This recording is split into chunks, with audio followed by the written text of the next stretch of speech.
जम्मू में आतंकवादियों पर आज की रात बहुत भारी पड़ने वाली है, क्योंकि अब डोडा के जंगलों में इस वक्त 1500 जवान पाकिस्तानी आतंकवादियों की तलाश में जुटे हैं। जंगल में लगातार बारिश हो रही है, घुप अंधेरा है, लेकिन आतंकियों के खिलाफ ये कॉम्बिंग ऑपरेशन लगातार जारी है। क्योंकि अगर सेना ने आतंकियों को सफाया नहीं किया तो ऐसे ही सेना पर ये छिपकर वार करते रहेंगे, जैसे कि कल रात हुआ। सेना के एक स्थायी कैंप पर आतंकवादियों ने हमला कर दिया, जिसमें 2 जवान घायल हो गए। पूरी रिपोर्ट देखिए।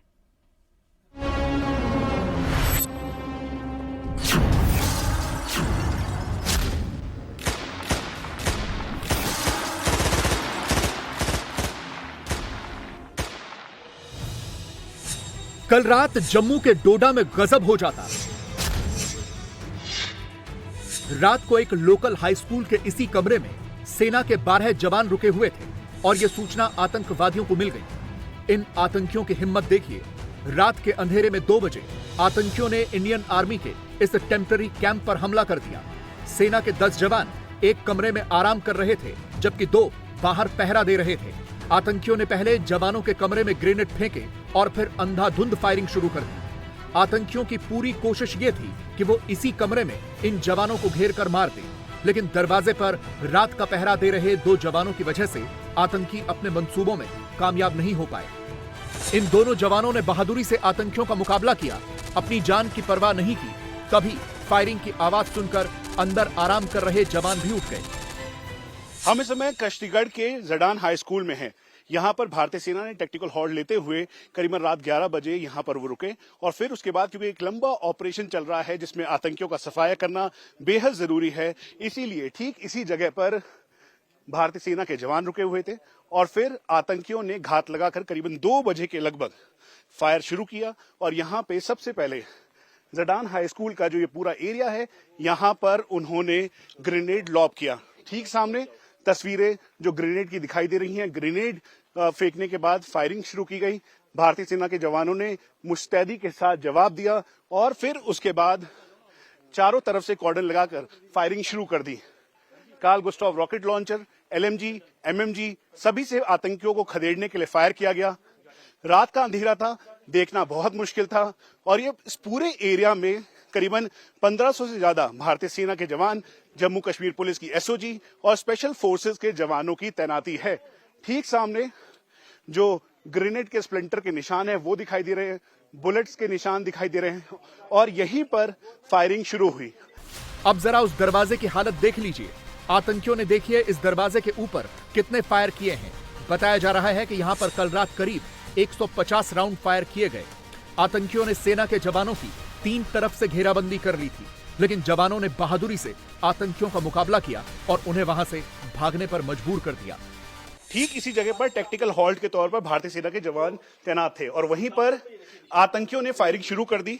ये गोलियों के निशान है और first round, second round, third round, 4 round, 5, 6, 7, 8, 9, 10, 11, 12, 13, 14, 15 जो हमें जानकारी मिल रही है उसके मुताबिक करीबन 100-150 राउंड फायर किया गया। ठीक सामने यहाँ पर जब फायरिंग हुई, ग्रेनेड लॉब किया गया तो उस दौरान भी यहाँ पर चारों तरफ बुलेट मार्क्स हैं। साथ में यहाँ पर फायरिंग की गई। फायरिंग करने के साथ साथ जो यहाँ पर जवान उस समय बैठे हुए थे उन्होंने तुरंत अपना वेपन निकाला और फिर उसके बाद चारों तरफ से घेराबंदी की। एक एक करके यहाँ से वो बाहर निकले, लेकिन आतंकी फायर कर रहे थे। फायर का जवाब देने लगे और देते हुए इस पूरे एरिया को कॉर्डन किया गया और फिर आतंकियों को भगाया गया। अब जरा इस पूरे इलाके की टोपोग्राफी देखिए। दिन के उजाले में देखिए इस स्कूल के ठीक पीछे कैसे ऊंची पहाड़ की चोटी है। आतंकी इन्हीं चोटियों पर ऊपर छिपे बैठे हैं। रात में यहाँ घनघोर अंधेरा रहता है, लेकिन उसके बावजूद आतंकी दबे पांव इन पहाड़ों की चोटियों से उतरकर नीचे इस स्कूल में आए और यहाँ रुके जवानों पर हमला कर दिया। अगर आतंकवादी इस कमरे के अंदर दाखिल हो जाते तो अनर्थ हो जाता। ये कमरा गवाही दे रहा है कि यहाँ बीती रात कितनी बड़ी मुठभेड़ हुई थी। जैसे ही वो अंदर पहुंचे, यहां से उन्होंने फायर लॉन्च किया। चारों तरफ इस समय खून के निशान हैं।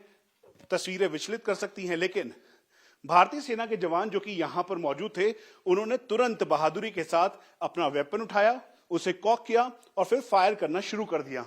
फायरिंग के दौरान आतंकियों ने इस जगह पर फायर किया, फिर जो ये पूरा का पूरा एरिया है उन्होंने अंदर घुसने की कोशिश की, लेकिन दोनों बहादुर सेंट्रीज ने बहुत ही अच्छे तरीके से उनको रोका, उनके ग्रेनेड अटैक को रोका और यहां पे वो मार्क एक साथ दिखाई दे रहा है। और ये गोलियों के वो निशान हैं जो इस समय इस स्कूल के अंदर हैं और यहां पर ग्रेनेड फेंका गया, उसके साथ साथ फायरिंग की गई। आतंकी चाहते थे कि यहां पर टैक्टिकल हॉल्ट की पोजीशन पे जो भारतीय सेना के जवान हैं उनको निशाना बनाया जा सके, लेकिन तुरंत कोई कार्रवाई करते हुए सेना ने उन्हें खदेड़ना शुरू किया और फिर उसके बाद जैसे ही भारतीय सेना के जवान बाहर निकले उसके तुरंत बाद ही आतंकी यहां से तितर-बितर हो गए और रात के अंधेरे का फायदा उठाकर वो फिर से एक बार इसी जगह से निकलते हुए सीधा बाहर की तरफ गए।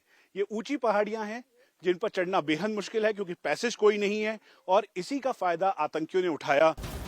8 जुलाई को आतंकियों ने सेना के वाहन पर हमला किया जिसमें गढ़वाल राइफल्स के 5 जवान शहीद हो गए थे। ये जवान पेट्रोलिंग के लिए निकले थे, लेकिन दिन दहाड़े दोपहर में 3:30 बजे आतंकियों ने यह हमला किया। यह सीधी इंडियन आर्मी को चुनौती थी, इसीलिए अपने जवानों की मौत का बदला लेने के लिए इंडियन आर्मी ने यहां इस पूरे इलाके में डोडा के डेसा जंगलों में कॉम्बिंग शुरू की, आतंकियों की तलाश की और इसी तलाश के दौरान 15 जुलाई को आतंकियों ने भारतीय सेना पर फिर हमला किया जिसमें एक कैप्टन समेत 4 जवान शहीद हो गए। अब सेना ने आतंकियों की तलाश और तेज कर दी है, लेकिन इंडियन आर्मी को खराब मौसम की वजह से भी दिक्कतें आ रही हैं। इन तस्वीरों में आप देख सकते हैं कि कितनी धुंध है, विजिबिलिटी 0 है और इस इलाके में लगातार बारिश भी हो रही है जिसकी वजह से कॉम्बिंग ऑपरेशन में परेशानी हो रही है, लेकिन इंडियन आर्मी के लिए ये ऑपरेशन बहुत महत्वपूर्ण है।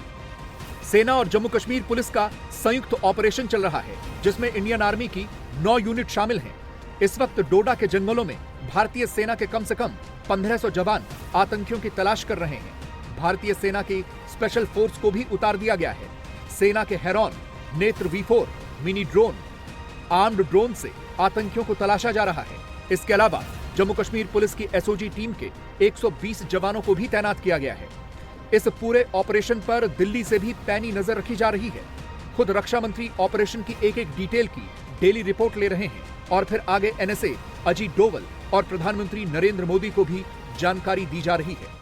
अभी तक कुल मिलाके जितने भी कॉन्टैक्ट्स हुए हैं उसके बावजूद भारतीय सेना के ये वो योद्धा हैं जिन्होंने अलग अलग जगहों पर डिप्लॉयमेंट के साथ आतंकियों को खदेड़ा है। हम आपको ये भी बता दें कि इस समय खासतौर पे डोडा, क्योंकि ज्योग्राफिकली ये एरिया सीधा उधमपुर से कनेक्ट होता है, उसके अलावा किश्तवाड़ को ये कनेक्ट करता है, साथ में यही रास्ता हिमाचल जाता है। इसी वजह से ज्योग्राफी होने की वजह से इसकी ये पहले भी आतंकियों का एक रूट रहा है और इसी वजह से इस बात का ध्यान रखा गया है कि उन सभी जगहों पर भारतीय सेना के जवानों का डिप्लॉयमेंट ऐसे किया गया है कि आतंकी कहीं से भी अगर निकलने की कोशिश करें तो इस भारतीय सेना के चक्रव्यूह में वो फंस जाएं और इसीलिए ये भारतीय सेना की पूरी तैयारी है आतंकियों के सफाये की।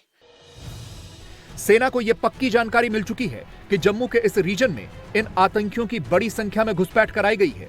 जो आतंकी पिछले दिनों मारे गए हैं उनकी कदकाठी कश्मीर के आतंकियों से अलग है। अब तो यह भी साफ हो गया है कि जम्मू में दाखिल हुए ये आतंकी पाकिस्तानी हैं और इन आतंकवादियों को बाकायदा पाकिस्तान आर्मी ने ट्रेनिंग दी है।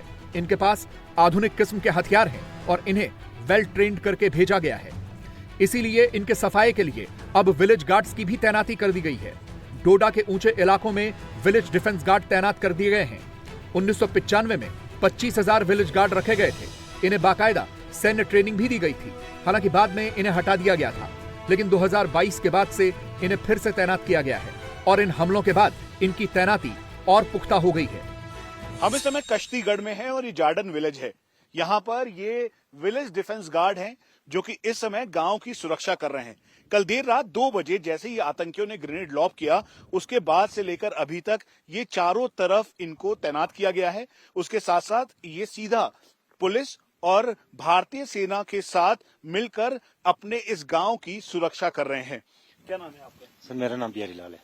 बिहारीलाल जी, कितनी तैयारी के साथ आप ट्रेंड हुए, यहाँ पर आए और आतंकियों को जवाब देने की कैसी तैयारी है? सर हम रात दिन तैयार होते हैं, बिल्कुल अलर्ट रहते हैं अपने देश के लिए।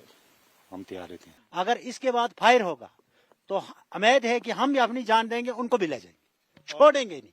आतंकियों को जब तक नहीं छोड़ेंगे छोड़ेंगे नहीं, जब दम में दम है तब तक हम नहीं छोड़ेंगे। ये हमने 303 क्यों नहीं उठाई है? इसलिए उठाई है कि सरकार हमारी कुछ सुनाई भी करे। 2002 से लेकर आज तक हमारी जो पेमेंट है अभी तक इशू नहीं हुई है। वेपन के लिए तेल नहीं होना चाहिए, इसको जंग भी लगता है, गोली चलनी चाहिए आगे। देश की रक्षा के लिए आपने हथियार उठाया और आतंकियों का सफाया करेंगे? हम तो छोड़ेंगे नहीं, ये तो तैयार है। अगर इतना हमको बल नहीं होता तो अब रात को क्यों आते? आप इस समय कितनी तैयारी के साथ हैं, क्योंकि आतंकी यहाँ पर हैं, पाकिस्तानी ट्रेंड आतंकी हैं? जी हम बिल्कुल तैयारी से हैं और जब तक मिलिटेंट को मारेंगे नहीं तब तक हम पीछे नहीं हटेंगे। और ये हमें भरोसा है कि जब तक मिलिटेंट खत्म नहीं होंगे तब तक हम चैन से नहीं बैठेंगे। भारतीय सेना को नुकसान तो हुआ है, कई जवानों को शहादत भी देनी पड़ी है, लेकिन सेना के हौसले देखकर लगता है कि बहुत जल्द इन आतंकवादियों का खात्मा होने वाला है। Core commander lieutenant general Naveen Saxena, साथ में delta force commander major general Upkar, वो इस समय इस एरिया में पहुंचे हैं जहां पर वो सभी एरिया को रिव्यू कर रहे हैं, सिचुएशन को देख रहे हैं, मॉनिटर कर रहे हैं और उसके बाद ये जो एग्रेसिव ऑपरेशन लॉन्च किया गया है उसकी पूरी तैयारी की जा रही है। हम आपको ये भी बता दें कि भारतीय सेना के 4 जवानों ने अपनी शहादत दी है, वीरगति को प्राप्त हुए हैं और उसके बाद इस पूरे एरिया में करीबन 10 से 15 के लगभग पाकिस्तानी आतंकी हैं। उनके सफाई के लिए अभी तक का सबसे बड़ा ऑपरेशन कोठी 2 जारी है, जिसमें भारतीय सेना, जम्मू कश्मीर पुलिस की एसओजी और स्पेशल फोर्सेस के जवान शामिल हैं। पहाड़ों के ऊपर चढ़ना बेहद मुश्किल है, 90 डिग्री का डिक्लिनेशन है, चोटियों पर चढ़ना बहुत मुश्किल है। इसी वजह से भारतीय सेना को काफी मशक्कत करनी पड़ रही है ताकि आतंकियों का सफाया किया जा सके। इस समय कोर कमांडर खुद मौके पर पहुंचे हैं, उन्होंने रिव्यू किया, सिचुएशन को देखा और एक्स्ट्रा डिप्लॉयमेंट के साथ साथ जो बाकी गैप्स हैं उन सब को फिल करने की पूरी तैयारी की जा रही है ताकि आतंकियों को न्यूट्रलाइज किया जा सके। और यही इस समय भारतीय सेना की रणनीतिक तौर की तैयारी है। कैमरा पर्सन फरमान के साथ मनीष प्रसाद, इंडिया टीवी।